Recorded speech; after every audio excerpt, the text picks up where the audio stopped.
to Don's Manufactory. Well, the parts came in, the little crystals for the Roland SDE 1000. But as you can see, these are obsolete. These ones here, the one that came out, is obsolete, no longer available. So what I got instead was just this crystal, which is an 11 megahertz, and I'm trying to substitute this for that.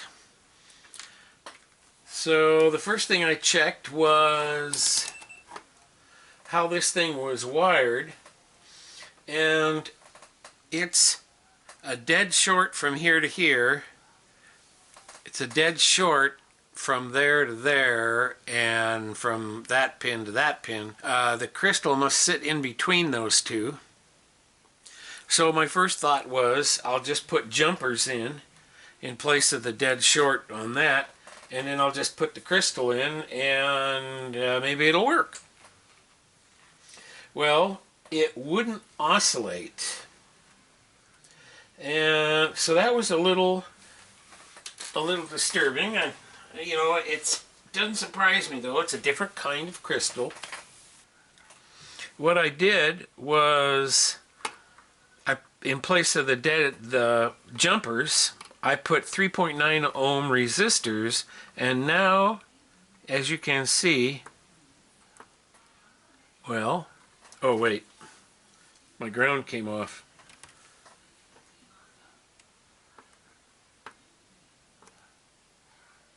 Well, why isn't it oscillating now?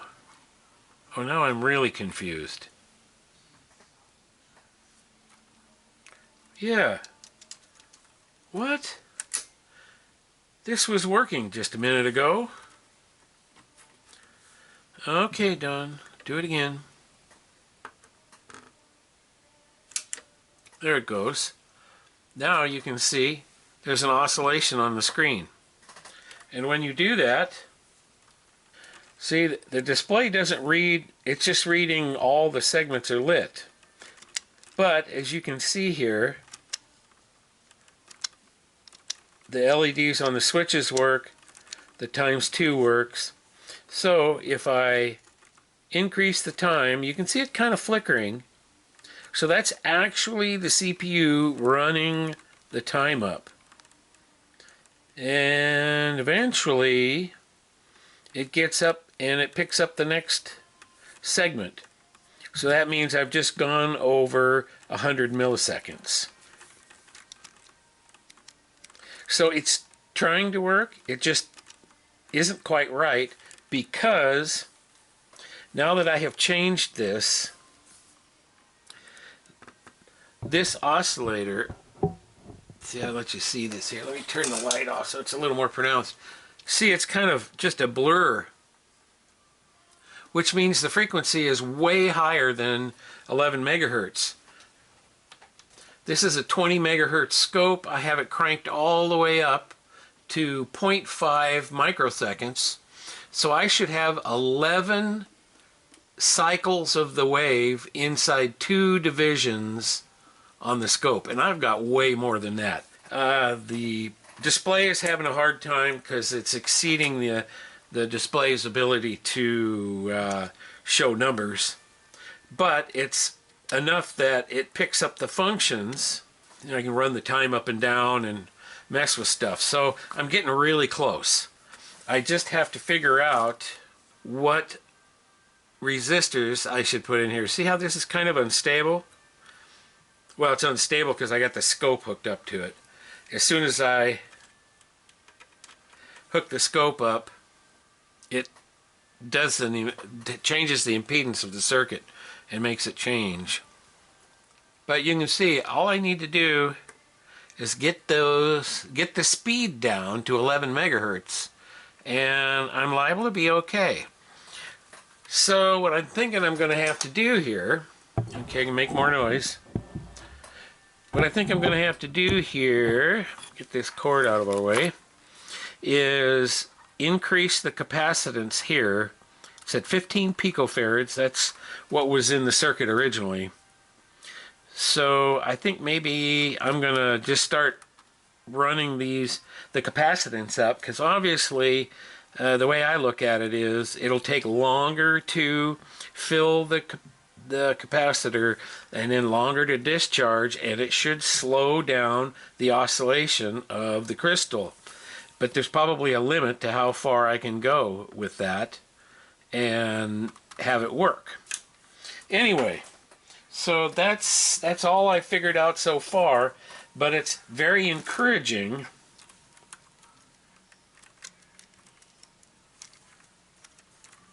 Well, now the CPU has hosed itself again, and it doesn't surprise me. You know, it's running too fast for this CPU to keep up. So I'll turn it off, turn it back on again, and then it's back to functioning normally again. See, the control buttons work, and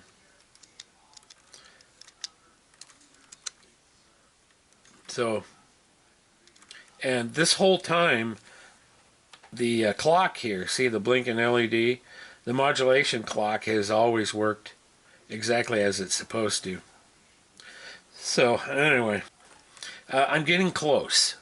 I think if I can just get the right values in here around this crystal oscillator, I'll be okay.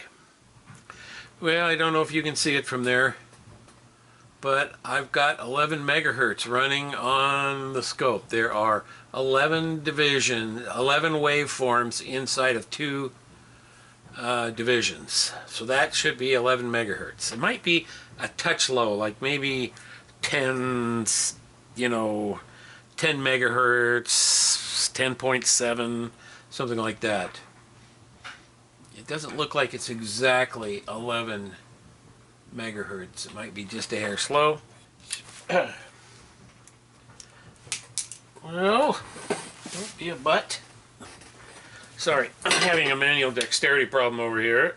Okay, now let's just hook that onto there, and that onto there. Okay, now if we go to channel 2,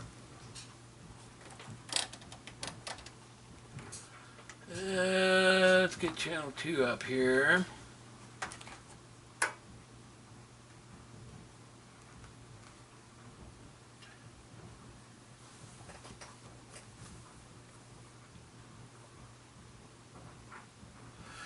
Well, and now let's get channel 1 up here.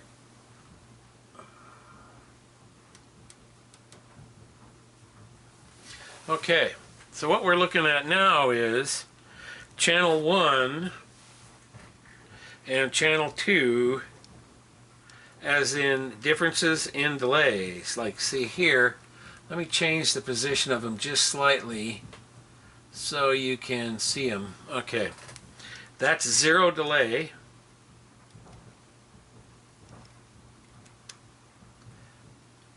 And that is something, but the display still isn't. It's just sort of sitting there. Something's not right with the way the display is displaying. I mean, I've got clock now. I've got all my functions. My switches work. I can change the delay time, see?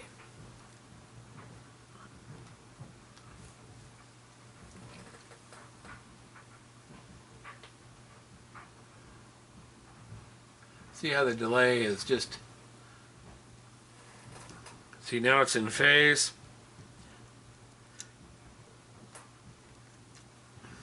And if I do delay phase, that changes it.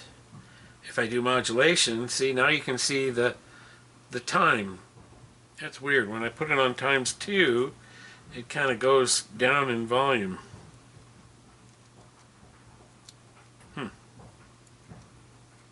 Now all I need is a display that lets me know what's going on. That looks like 11 megahertz to me. Pretty dang stable too. So, what the heck is going on with the display then? Here's my latest test. What I am doing is I'm probing both sides of these ICs. So let me just show you. Here is number one, and you'll notice now this is the 5-volt driver going in, and this is the 20-volt output, because you'll notice that I've got these set.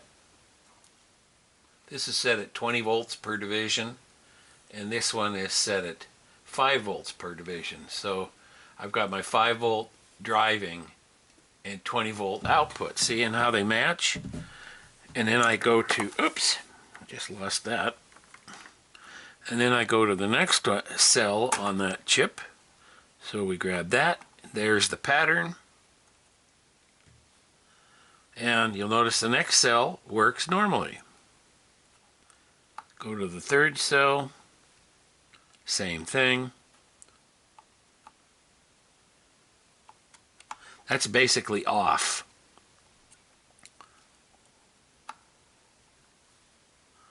See, you'll notice this one. This cell here, let me see if I can get these held with just one hand. Okay. So you can tell that there's a zig in this one. It's trying to go down, but it's not going down very far. And let me just change the, I'm going to change the delay time. Now when I do that, see? Now this is what's being input to it, but this is what's coming out. See, these two cells aren't down where they belong. They should be down here. Well, down there. So there's something wrong with that cell. It's not outputting the same thing. And this is why the numbers don't read right, is because even though it's turned off, it's still putting out voltage. So something has happened in that cell. So we'll just stay on this one. See, now this one's normal, but if I start changing the delay time, so you can see it just kind of go cruising along there. This must be on the tens digit. So I'll just sit here. You can see it quivering because I'm running the time up.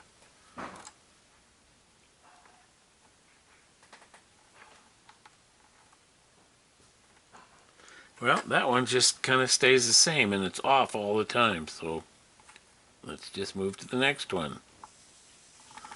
Okay, see this cell, same problem. So my question was, well, is this a problem with the resistor network, or is this a problem with the IC? 1, 2, 3, 4. We're on number 5, so I'm going to put a resistor, and you can see it change just a little bit when I put the resistor in there. But pretty much that cell is not doing what it's supposed to do. So it's not the resistor network fault for these voltages not dropping to the bottom. Basically what it is every one of these outputs has a 47K resistor to ground up here. And I was thinking, well, maybe it's just not taking the voltage down where it's supposed to, but that's not the case. So it's the actual IC. So if we go to the next cell, see, same problem. You can see that all three of these are trying to turn off, but they're not turning off enough. It should come down. That should be a flat line right there. This one turns off enough. These two do not. Anyway, so that's what the display is doing. These are full bright, but these are just a little dimmer. So when I'm running the time up and down, I can see the flickering of the bright segments of the digit, but the ones that are supposed to go out here, they're not going out.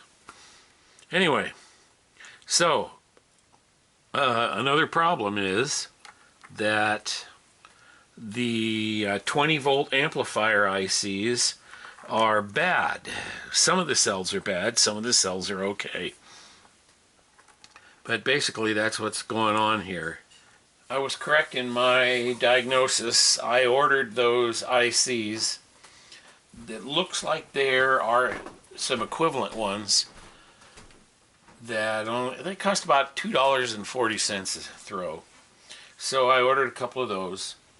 I also ordered from an outfit that has obsolete parts. I ordered a pair of these exact numbered 5456 563s. I ordered a pair of those too, just in case my substitute doesn't work.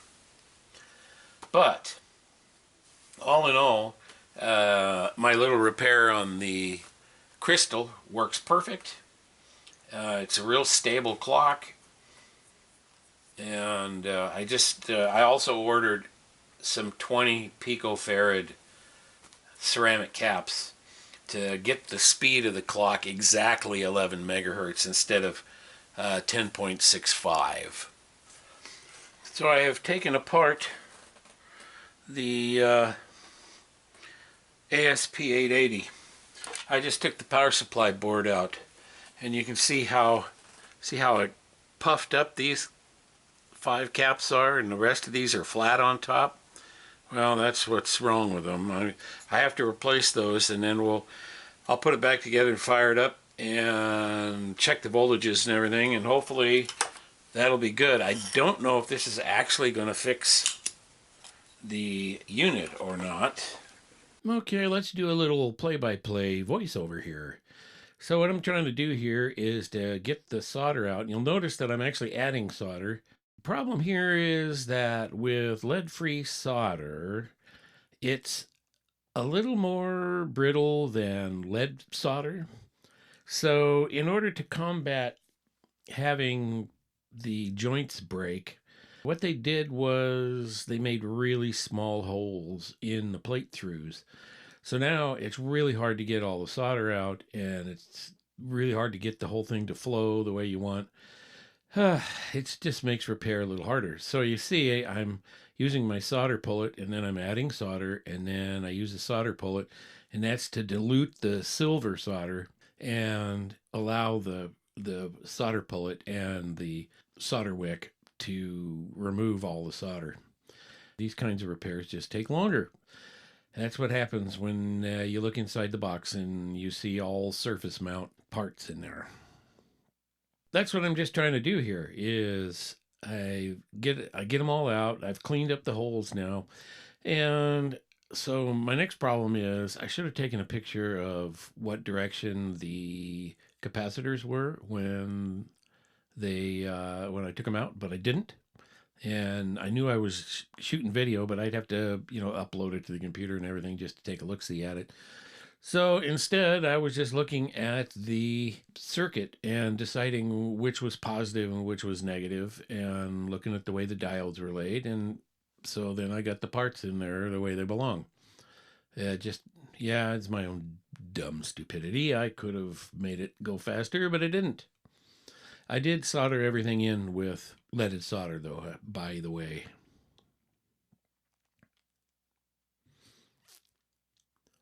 Okay, one more capacitor to go. These are all Panasonic high temperature, low ESR caps I'm putting in here. Alrighty, just a few more finishing touches and it'll be done.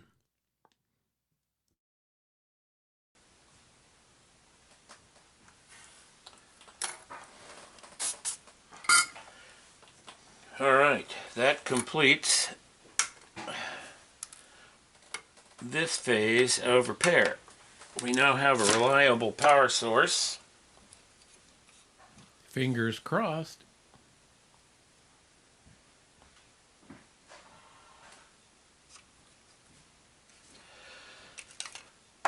And all I gotta do is put it back in. And then fire it up.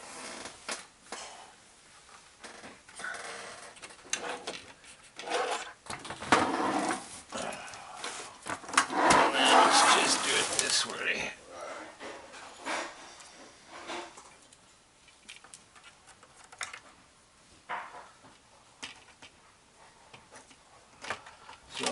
trick here is I got to get it down and get the fuse holder in position first. Once I've done that, then I just have to get the holes lined up, get the circuit board to fall down, which I just did. And that is that. It's back in. Little tiny nuts that need to go in little tiny holes, and me and my big fat fingers. So what I do is cut myself a little stripe of tape.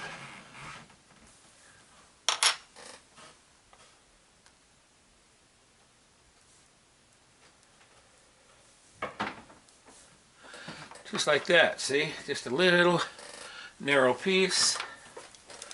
And I just put it inside my socket just like that. And now I'm good for just pushing the nut in there and it'll stay. Yep, and you can use strip caulk or any kind of dum-dum like that and it'll hold the nut in there too. It was a little bit challenging to get this one in the corner because it was so tight. Okay, so we're going to do a slightly different deal here. We'll use one tool to hold the nut straight and another one to get a spin or two.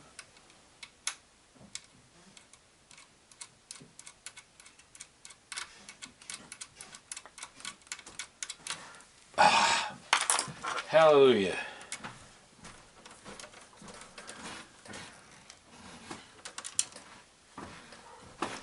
So, that is the unit almost secured. Geez, sounds like a herd of turtles upstairs. Well, that's something my dad would have said. Now I just have to screw the IEC connector back in place. Takes these little tiny nuts and these little tiny screws. Okay. Now I need one screw. It looks like they're all fairly similar. Got to hook the ground wire from the IEC connector back to the chassis.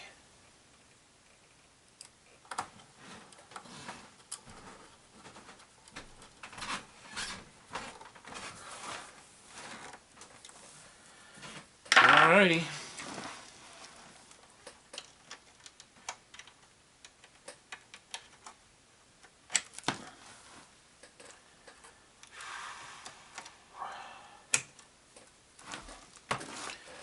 Well,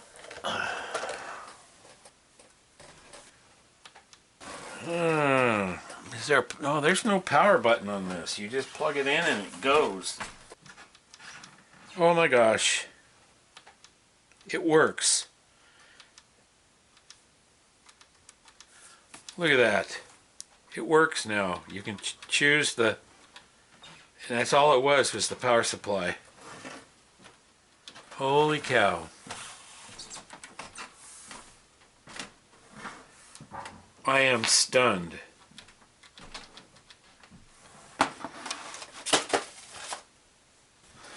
Put it back together and send it.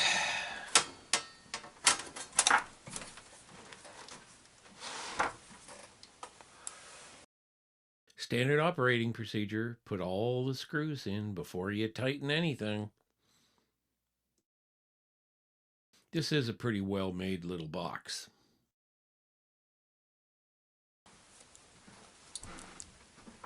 Okay, now shoot a little video.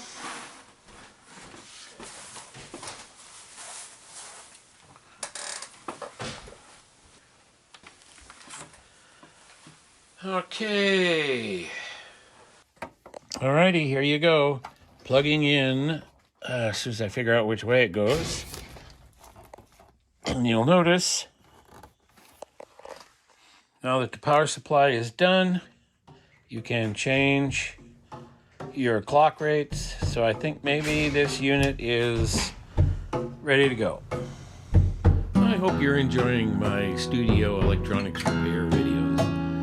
Sure is a lot of work, but worth it.